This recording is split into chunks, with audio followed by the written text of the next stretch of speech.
All right, Abusunya for Mama Kwaba Eba Ghana Politics Avenue. Hana open all the trending political stories in Ghana on Sat between me Akan. Na Abusunya Enra na Ken Ofori Atta, former finance minister, no one send be to Jabi say detain you US, Nibimu say ni visa stay na so ni visa stay na so. Nene and a former director of legal affairs NDC. And on ACU National Road Safety Commission. Yura Abraham Amaliba. And the other just say Attorney General and a Kinufurata American authority is soon. Let them do call and American authority. I will ni visa stay, Nanya visa na Karata Attorney General trade coma America phone and I'm Ruku ni visa stay. Now, Okasari and Chibiana Attorney General so the government accountability series nearby. And Obitrum said. And Chibiano Trade to Coma foreign minister a year Okudjeto Ablakwa. Edukoda America Banyanim said, can you write the bonnet, Catashane project or mine gun into mine gun being here so being Simbian. Na a best salad and a coin, and not a home sense and a bobby. Now say Enchibia the moon chill moon details, Baba. Women couldn't review dear Akechibiano. Yet, Bama. That this is part of the processes leading up to his extradition. And this is the handiwork of our Attorney General. And I can tell you that it is the Attorney General who, in his attempt to get Ofori Atta back here, that made the U.S. authorities to revoke his stay status. To revoke. And I want to underline the word revoke. His visa has not expired. You know that? Yes, we are told. Manasseh told us that it will be in February. Yes, February 14. So anybody who writes a letter saying that it is part of the overstay extension is a hoax. The man's visa or stay status has been revoked following the Attorney General's handiwork. Sometimes these people think that all of us are dumb and who cannot read in between the lines. The American lawyer will not issue a statement like this because he knows what it means to be faithful to the proceedings. And he knows that if he says anything which is contrary to what is happening, he can lose his license.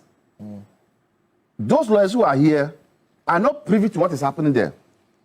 So how come that they are issuing statements? The person who is privy and knows the intricacies of what is happening in there are his lawyers in the U.S. So I want us to treat this letter with the contempt. Now, let's revisit the comment recently made by the Attorney General, Dr. Ayine. He mentioned, among other things, that his outfit was working closely with the United States government to ensure the former finance minister is brought back to Ghana to face justice. Let's take a listen.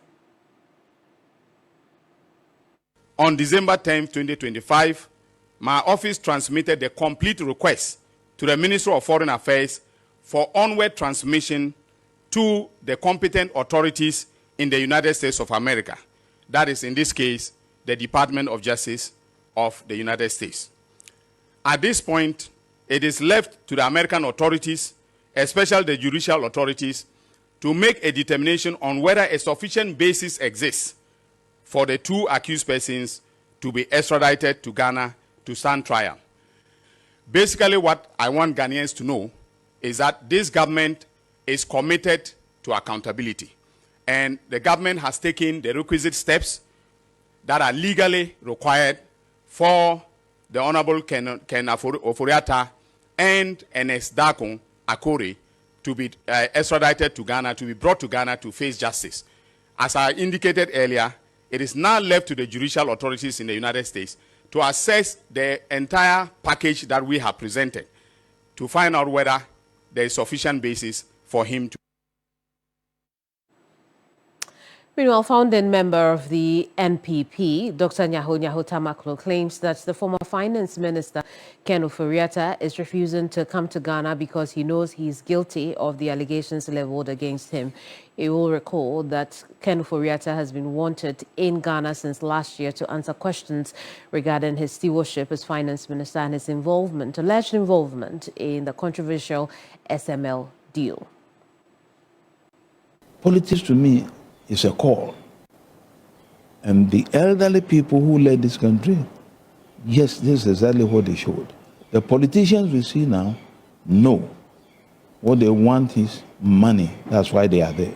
Why should the Minister of Finance refuse to come to this country? I can assure you, if he's brought in today, and is questioned in court, I will not be surprised if the entire government then is not involved in this sort of robbery. So what you're claiming is that the Ken Ofori is refusing to come to Ghana because he knows he's guilty? Absolutely. Absolutely. This has never happened in the history of Ghana. We've had foreign ministers. We've had very good foreign ministers before. Why Ofori not coming? His lawyers tell us that he's unwell. No. I don't listen to what the lawyer says in situations like this.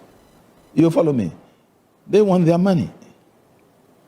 But Ofori claimed he's not well. He claimed he's having a prostate problem.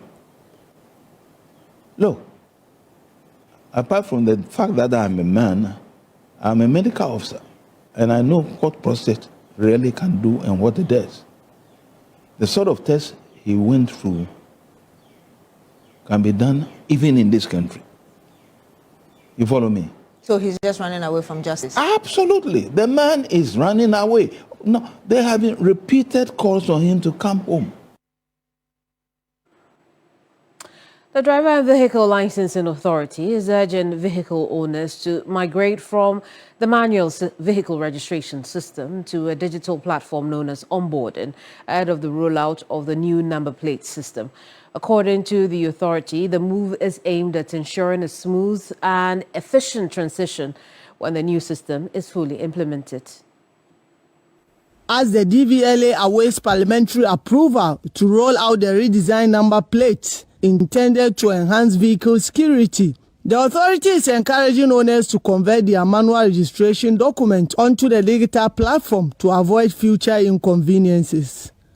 The DVLA believes early compliance by vehicle owners will help reduce congestion and prevent delays once the new number plate system is introduced. The Ashanti Regional Manager of the DVLA, Jerry Edem Aflabo, assured the public that the onboarding process is simple and will significantly improve data accuracy, security, and overall service delivery. We want to encourage the public to do now is to use the opportunity to convert their manual registration document into the digital platform. That's what we call the onboarding. So that when we roll out the new number plate system, the transition will be smooth. The redesigned number plate system forms part of a nationwide reform program, which the DVLA says will modernize vehicle tracking and verification across the country. Meanwhile, vehicle registration activities at the DVLA regional office have slowed down as many vehicle owners opt to wait for the official rollout of the new number plate. We've also said that from April, we will do the re-registration of the old plates that are in the system. So for those who have the 2026 number plates now, they can still use it and then replace it anytime from April to next year, December, 31st December. That's the period we've given for the replacement. So those who will be doing their renewals after we have started the implementation of the new plate, the rollout of the new plate, those who will be doing their roadworthy renewals, at those roadworthy renewal time, we would wish that they seize the opportunity to do the re-registration to the new one. Now, the Vice President, Professor J. Nana Opoku Ajiman, has cautioned government institutions against frustrating investors in the Gumwa Central Special Economic Zone. The Vice President maintains that the project aligns with government's 24-hour economy and accelerated export development policies. During a site visit to the Gumwa Central Special Economic Zone, a proposed project by the MP for the area, Kwame Asare-Obeng, the Vice President expressed the government's commitment to the project's realization, citing its potential to generate numerous employment opportunities. It aligns directly with our national priorities: industrialization, the 24-hour economy policy, export drivers, and all kinds of diversifications, and of course, value addition too. Government is fully committed to mobilizing all relevant state institutions to support this initiative. Member of Parliament for Gumwa Central, Kwame Asare-Obeng, also known as A+, noted that the project will be completed within the next 10 years and appealed for institutional support. Your Excellency, by 2036, this zone will not be a dream. It will be a living reality. We shall not give up. We will work 24 hours a day, and the only thing that can stop us from working is work. We will fall, we will rise, and we will be here when the doubters are gone, and we will be here when they come back to witness for themselves the amazing handiwork of the Africa Continental Free Trade Area after and His Excellency John Dramani Mahama. Let me state clearly on record, we are not here asking government for money. We are not asking for budgetary allocations, nor state financing. What we are asking for is something far more important: institutional support and a reset of mindset. Vice President Professor Nana Opoku Ajiman underscored the need for government institutions to desist from delaying investors who would want to pitch into the project. No serious investor should face delays of uncoordinated government action. Let us put all of this behind us and move forward as a country. This initiative is practical and grounded. Factories, warehouses, logistics centers, agro-processing units, technology parks, and export-oriented industries will develop here, and jobs will follow. Secretary General of the African Continental Free Trade Area, Atta Wamkele Mene, commended the project and urged Africa's financial institutions to come aboard. The Honorable was expressing to us the vision of transforming a particular constituency into being globally competitive, I believe, is entirely within reach. Development finance institutions such as AFDB, the African Development Bank, Afrexim Bank, Africa 50, will have to contribute to ensure that they invest in Africa's industrial development. Chiefs of the area also welcomed the initiative and asked for the Gumwa Central Special Economic Zone to be expedited to help the growth of communities.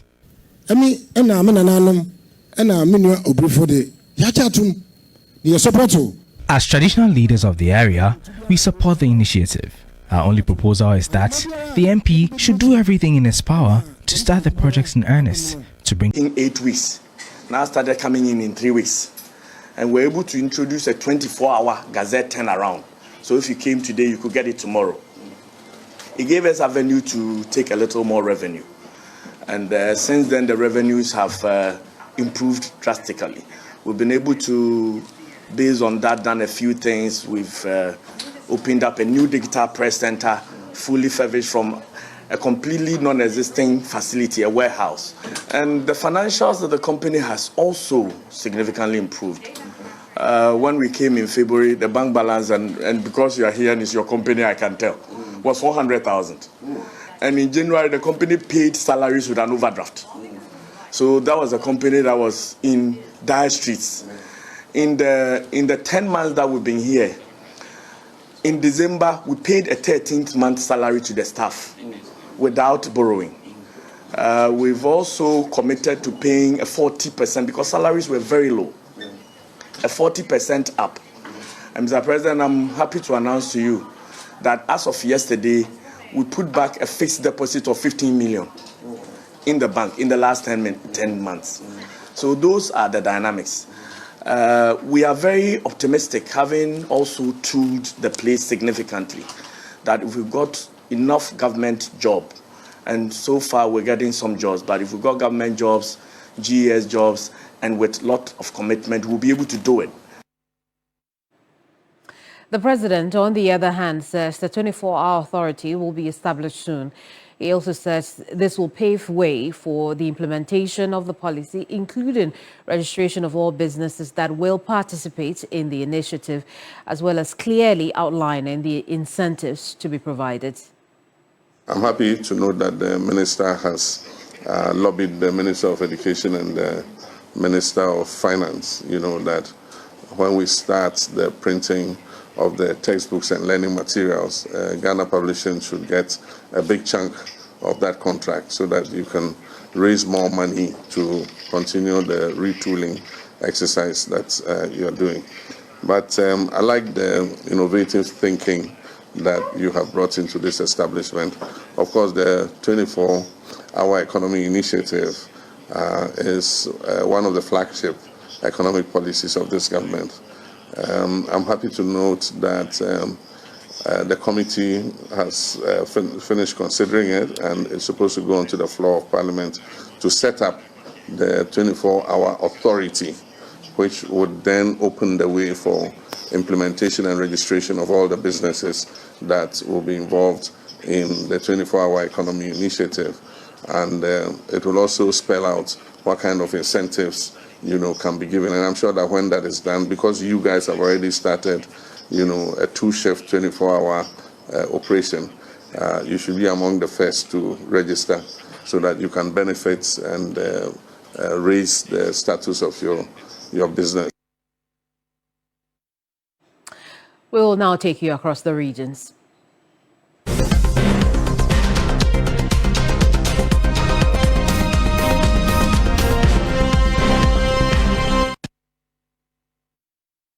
For many years, acquiring a Ghanaian passport was a painful experience for residents of the Western North region. Applicants were forced to travel hundreds of kilometers to Accra, a journey filled with stress, long queues and extra costs. That story has changed with the official opening of the Sehurioso Passport Application Center. To the people of the Western region, the new office represents relief, economic freedom and a new gateway to global opportunities.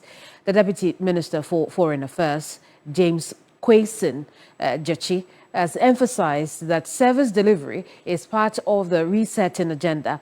And for that matter, people employed to work at the application center should hold very high standards.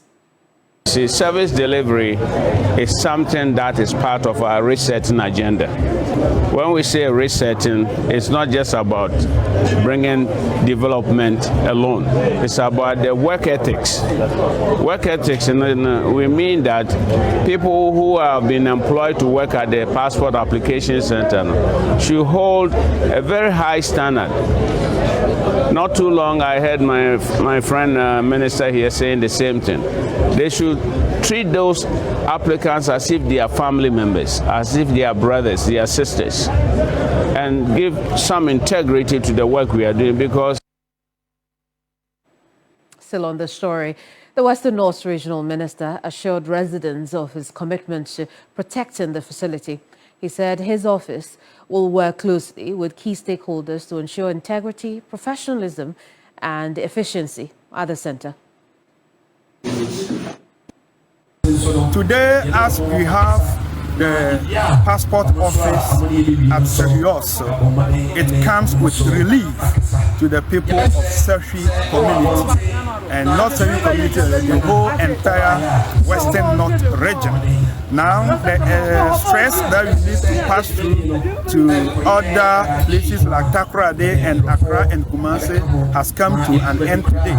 And in fact, we are very happy. As a matter of fact, we are very, very, very happy. And we are very grateful to the President, John Dramani Mahama, for such important office coming to Sehurioso. In other news this afternoon, opioid use is becoming a big problem in Ghana and throughout the West Africa region.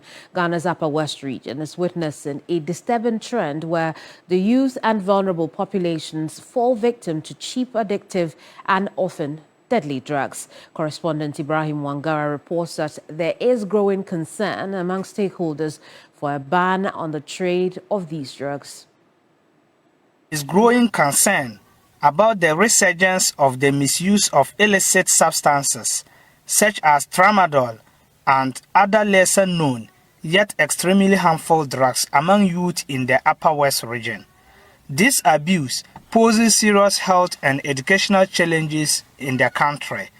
It's on this backdrop that various stakeholders, including the Regional Youth Parliament, Jamaican Youth, and the Muslim Intellectuals Network, embark on several campaigns on the issue. Dr. Saeed Mumin is a member of the Regional Anti-Drug Task Force and spokesperson for Muslims Intellectuals Network. The supply side of drugs, illegal drugs, should be cut. And so it's basic economics that when consumers are demanding and suppliers are not supplying, then there is a tendency that consumers will stop demanding. And so if consumers of drug abuse are demanding drugs and then the suppliers are nowhere to supply, it means that at a point we'll be hitting a crossroad. The Deputy Upper West Regional Chief Imam of the Al-Sunnah wal Jama'ah, Aswaj, Sheikh Ahmed Yaqub Siddiq, is calling on law enforcement agencies to consider punishing parents of victims due to their negligence, emphasizing the need for accountability.